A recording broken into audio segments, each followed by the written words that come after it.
आता काल आपण विचार केला होता की सांख्य दर्शनाचा आपण सगळ्यात आधी विचार केला होता. मग सांख्य दर्शन याला सांख्य हे नाव कशावरून पडलं? तर याच्यामध्ये जी तत्वांची संख्या सांगितलेली आहे इतर दर्शनांपेक्षा अधिक आहे. एकूण 25 तत्व सांगितलेली आहेत. त्यामुळे संख्या अधिक म्हणून सांख्य असा एक प्रवाह आहे. आणि दुसरा प्रवाह याच्या बाबतीमध्ये असा आहे, याच्यामध्ये सांख्य याच्यामध्ये 2 धातूंपासून सांख्य हा शब्द बनलेला आहे. सम म्हणजे सम्यक आणि क्ष म्हणजे ख्याती. सम्यक ख्याती म्हणजेच सम्यक ज्ञान. ख्याती म्हणजे ज्ञान आणि सम्यक म्हणजे काय? जे आहे जसं आहे किंवा यथार्थ ज्ञान म्हणजे सम्यक ज्ञान. मग यथार्थ ज्ञान समजून घेणारं शास्त्र म्हणजेच सम्यक शास्त्र म्हणजेच सांख्य शास्त्र असं याच्यामध्ये काही जणांनी प्रवाह मांडलेला आहे. तर मग कशाचं ज्ञान, कशाचं यथार्थ ज्ञान आपल्याला करून घ्यायचंय? तर पुरुष आणि प्रकृती यामधला भेद जाणून घेणारं जे यथार्थ ज्ञान आहे ते यथार्थ ज्ञान प्राप्त करून देणारं हे शास्त्र आहे असं म्हटलेलं आहे. सांख्य दर्शनाचे प्रवर्तक जे आहेत महर्षी कपिल आहे. भरत चक्रवर्तीचे पुत्र आहेत. साधारणतः सांख्य दर्शनाचा उदय जो आहे तो 700 वर्षा इसवी सन पूर्वी 700 वर्षापूर्वी झाला असं मानण्यात येतं. आणि आता मी जे सुरुवातीला पण सांगितलं की आता दर्शन किंवा दर्शनशास्त्र याचा केवळ एका ग्रंथापुरता विचार न करता त्याचा एक परंपरा म्हणून आपण विचार करणं आवश्यक आहे. कारण या परंपरेमध्ये या दर्शनशास्त्रामध्ये भर टाकणारे अनेक ग्रंथ पुढच्या काळामध्ये उदयास आले. यांना गृहीत धरून, कोणाला?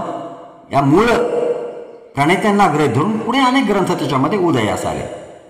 महर्षी कपिलांनी आपल्या सांख्य दर्शनामध्ये अनेक विचार मांडले. मी आता सांगितले 25 तत्व मांडले. यांची महत्ता एवढी होती महर्षी कपिलांची की भगवद्गीतेमध्ये श्रीकृष्णांनी 10व्या अध्यायामध्ये त्यांचा खूप आदरपूर्वक उल्लेख केलेला आहे. सिद्धानाम कपिलो मुनी असं त्यांनी उल्लेख केलेला आहे. म्हणजे जे स्वयंसिद्ध असे आहेत असे कपिल मुनींना मी मानतो असं श्रीकृष्णाने त्यांच्या उल्लेखामध्ये सांगितलेलं आहे. आणि महर्षी कपिल मुख्यत्वे अनिश्वरवादी होते.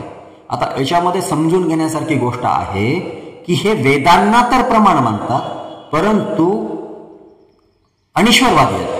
म्हणजे अनिश्वरवादी म्हणजे काय की ह्या वेदांमध्ये काही ठिकाणी उल्लेख असा आलेला आहे की या जगाचा नियंता जो आहे, कर्ता धर्ता जो आहे, चलनवलन करणारा जो आहे तो म्हणजे ईश्वर आहे.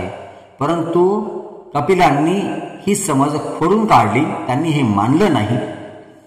त्यांनी सांगितलं की मला हे मान्य नाहीये. मग याचं चलनवलन कोण करतं? तर त्यांनी ते चलनवलन करताना त्यांनी द्वैतवाद मांडला.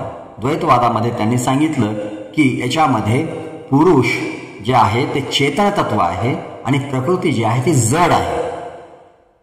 त्याचं प्रकृतीचं जे गुण आहे ते अचेतन आहे. आणि त्याच्यामध्ये ज्यावेळेस पुरुष चेतना निर्माण करतं त्यावेळेस सृष्टीची निर्मिती होते असा सिद्धांत महर्षी कपिलांनी आपल्या या ग्रंथामध्ये सूत्रांमध्ये मांडलेला आहे. मग याचा मुख्य ग्रंथ कुठला आहे सांख्य दर्शनाचा? तर याचा सांख्य सूत्र किंवा सांख्य प्रवचन सूत्र असा जो आहे याचा मुख्य ग्रंथ आहे. आणि मग विशेष म्हणजे तुम्हाला सांगतो की सांख्य दर्शनाचा प्रभाव आस्तिक आणि नास्तिक या दोन्ही दर्शनावर पडतो. नास्तिक दर्शनांमध्ये सुद्धा अनेक ठिकाणी सांख्य दर्शनाचे उल्लेख किंवा सांख्य दर्शनाचा संदर्भ घेण्यात आलेला आहे. त्यांच्यावर सुद्धा सांख्य दर्शनाचा प्रभाव आहे. कारण सांख्यांना अनिश्वरवादी म्हटलेलं आहे. त्यामुळे त्यांनी काय केलं की तेवढी एकच गोष्ट फक्त उचलली. परंतु सांख्य दर्शन अनिश्वरवादी जरी असते, ईश्वराचीच सार्वभौम सत्ता नाहीये असं मानणारे जरी असले परंतु ते वेद प्रमाणित होते. वेदांमधल्या सांगितलेल्या गोष्टींवरच त्यांनी आपलं संशोधन केलेलं आहे किंवा त्यांनी आपली चिकित्सा केलेली आहे. मग सांख्यसूत्र या ग्रंथावर इसवी सन पूर्वी 300 वर्षापूर्वी ईश्वर कृष्ण यांनी सांख्य कारिका हा ग्रंथ लिहिला. आता ह्या छोट्या छोट्या गोष्टी आहेत ना, हे विचारू शकतात बरं का की कुणी टीका लिहिली सांख्यसूत्रांवर? तर सांख्य कारिका नावाची ईश्वर कृष्णांनी इसवी सन पूर्वी 300 मध्ये टीका लिहिलेली आहे. टीका म्हणजे काय? एलोबरेट करणं. जसं भगवद्गीतेची टीका आपण ज्ञानेश्वरीला म्हणतो, त्याला त्या तत्वाचं इलोबरेट करणं, त्याचं स्पष्ट करून सांगणं त्याला टीका म्हणतात.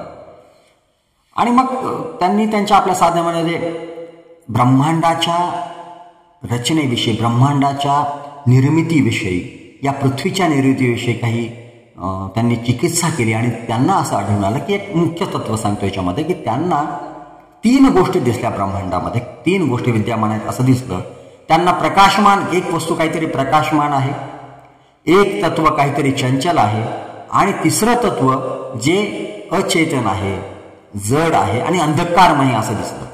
मग हे 3 तत्व कुठली? तर जे प्रकाशमान तत्व आहे त्यालाच त्यांनी काय केलं, सत्व तत्व असं नाव दिलं.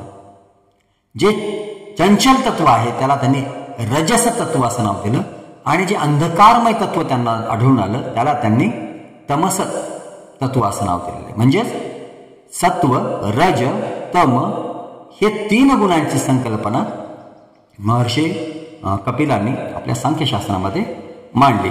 आणि मग त्यांनी हे पण सांगितलं की प्रकृती ही अव्यक्त आहे, जड आहे, परंतु त्यांनी सांगितलं की प्रकृतीला स्वतःची प्रेरणा नाही आहे. याच्यामध्ये जर प्रेरणा निर्माण करायची असेल तर पुरुष तत्व त्याच्यामध्ये प्रेरणा निर्माण करतं आणि त्यानंतर मग प्रकृतीमधले हे 3 गुण वेगवेगळ्या ज्या ज्या प्रमाणामध्ये मिसळल्या जातात पुरुषाच्या चेतनेनं, त्यानुसार मग त्याच्यापासून ब्रह्मांडातल्या वेगवेगळे पदार्थ बनतात असं त्यांनी सांगितलेलं आहे. म्हणून आपल्यामध्ये सुद्धा हे 3 तत्व आहेत, सत्व, रज, तम.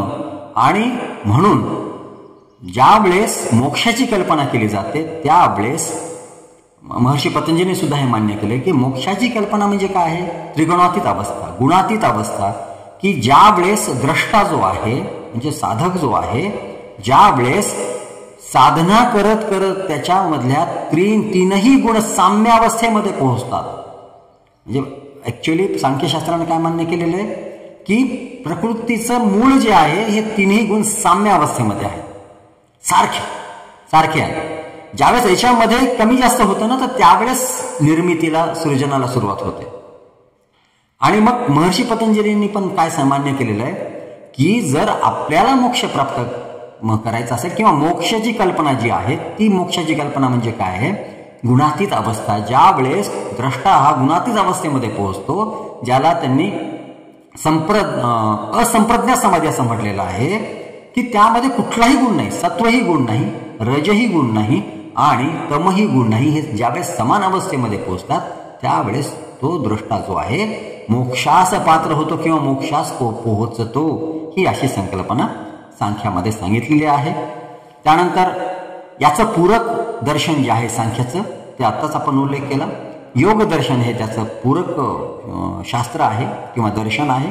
कारण योग दर्शनाने सांख्य दर्शनाचे जवळपास सगळे तत्व मान्य केले, फक्त सांख्याने जे ईश्वर तत्व नाकारलेलं आहे ते योग दर्शनाने स्वीकारलेलं आहे. म्हणून सांख्याला अनिश्वरवादी म्हणतात आणि योगाला सेश्वरवादी म्हणतात, म्हणजेच ईश्वराचं अस्तित्व मान्य करणारे म्हणतात.